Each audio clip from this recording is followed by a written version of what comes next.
Welcome to Don's Manufactory. Well, my camera's working now because I had to take apart my charger for the battery, camera battery, which one of the terminals broke. So a little bit of hot melt, a little work with the solder gun, and it's all back to normal and my camera's working. I suppose I could do a video on that. I mean, I am a Mr. Fix-It, you know. Okay. Betsyville. I ran out of seam sealer, so I had to order it. It won't be here till Tuesday at the earliest. I think I'll shift gears and work on my taillights. As you can see, they need a little bit of help. Bezels aren't too bad. I've replaced these once or so. I've replaced the lenses once. But the housings are really getting bad. And I'm trying to decide whether I want to paint the inside silver, which is what the original ones were, or paint them a super glossy white. So these break down pretty easy.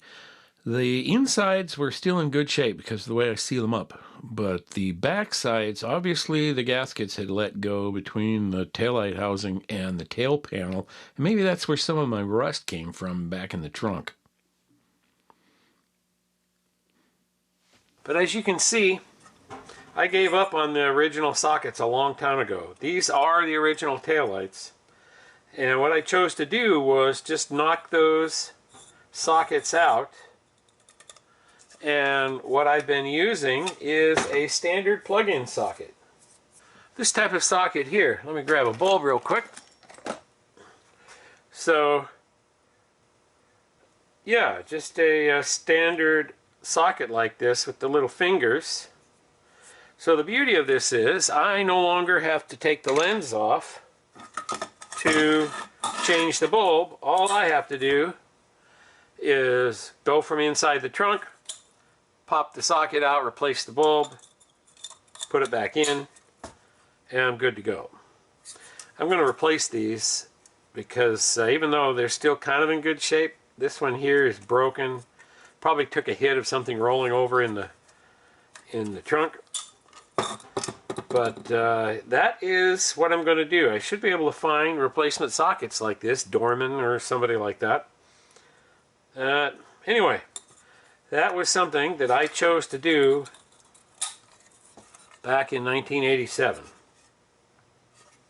Okay, back to cleaning up. Well, you know, I've been doing a lot of derusting on Betsy, but I think this is a really good opportunity to sort of explain what I'm doing. So first off, got to get all the crud off. This is the same remnants of the spackle paint I shot the trunk with, clear back in '87, I think. Well, for derusting, what I'm using there is Ospo, and since it's a water-based product, it dissolves the rust. It doesn't really dissolve it as much as just sort of soften it, and it's trying to convert it. But in that softening process, it makes it real easy to sort of scrape off. And I'm using a hacksaw blade that I have put a edge on. And you'll see me go to the grinder every now and then, and I'll put a new edge on it. And the whole idea there is to just scrape the rust out of it. Here's my other method I really like, using water with the wire brush. Water, again, softens the rust. It also keeps the metal cool and the wire brush clean, and the metal comes out bright like it's been sandblasted. You know, I used to watch my dad derust Model A fenders back in the day, scraping and using an awl and a hacksaw blade like this, and he just did that for hours and hours and hours, and I always thought it was a little funny at the time, but you know, now that I'm saving my own parts, it makes a lot of sense to me. You can see how this is coming out. It just keeps getting cleaner and cleaner and cleaner, although that less than 90-degree top section up there, I just couldn't get the wire brush in there. So I ended up having to do that part by hand. So it took a lot longer than, things like this should, or I spent more time on it than I should. But ultimately, it came out pretty clean. See, here I'm getting close to, I'm getting down to the final cleanup. At some point here, oh yeah, fresh lacquer thinner. Give it a good clean wipe down, and there it is. Look at how good that looks. Hi there. Well, tonight's update. I have a question for you. Which do you think will be brighter? Silver or white? I'm running a little experiment here. Might as well be brand new.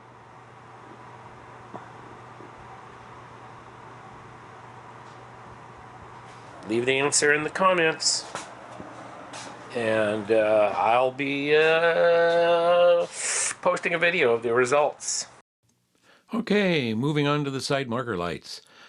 These come apart pretty easy. Now here you'll notice I'm using cleaner wax from Meguiar's, but I'm also using a piece of polycarbonate. And so it's kind of like block sanding in a way.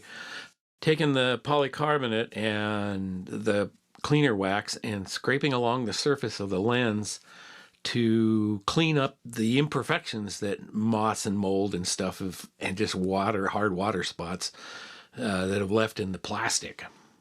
For the bezels here, yeah, I'm just cleaning them up, prepping them for paint, using lacquer thinner, a small brush, and some steel wool. It's just paint over chrome, so you can't really go wrong with it. Pretty easy, actually. No sanding, none of that. There's this little groove around the inside of the bezel top there that just makes it hard to mask. You'll notice that I tried to use the alternate method of masking and I had to go back to my regular way.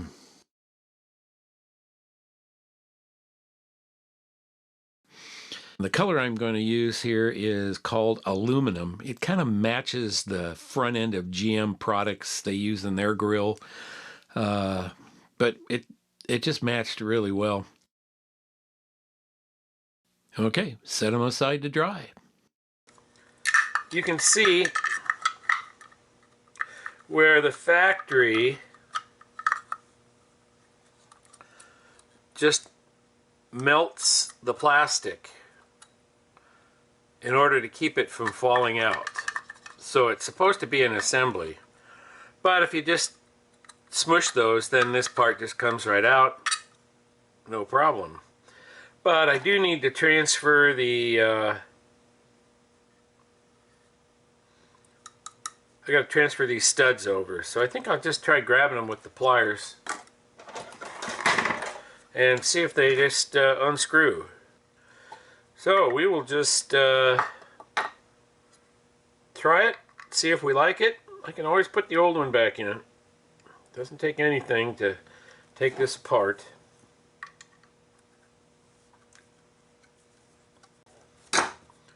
Okay, just like that. Has this little foam gasket on it to keep water out of the trunk.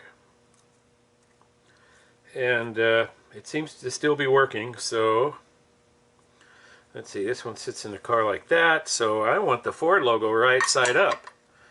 If you guys are familiar with my Joe Daddy stuff, when I sent pictures to the chat, I noticed that my Ford logo was upside down on one of my lights. Okay, see, that looks pretty good. So what I'm using for mounting here is 3M strip caulk. This stuff is kind of old.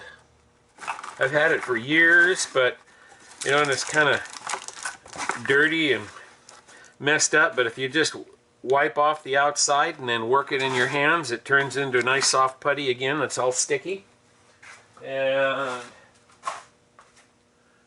it does a really good job of a shall we call it a semi-permanent seal. The seal will be good for as long as this thing is mounted, and it will okay, let me just get it kind of reworked into the groove here just right.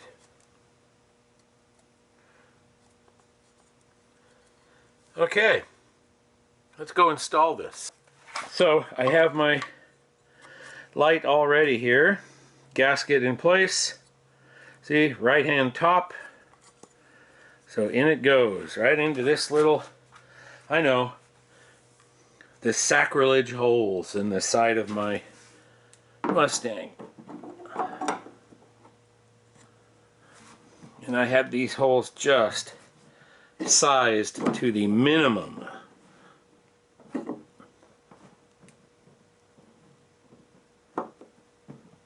Well, we are just smooshing it in. Like so.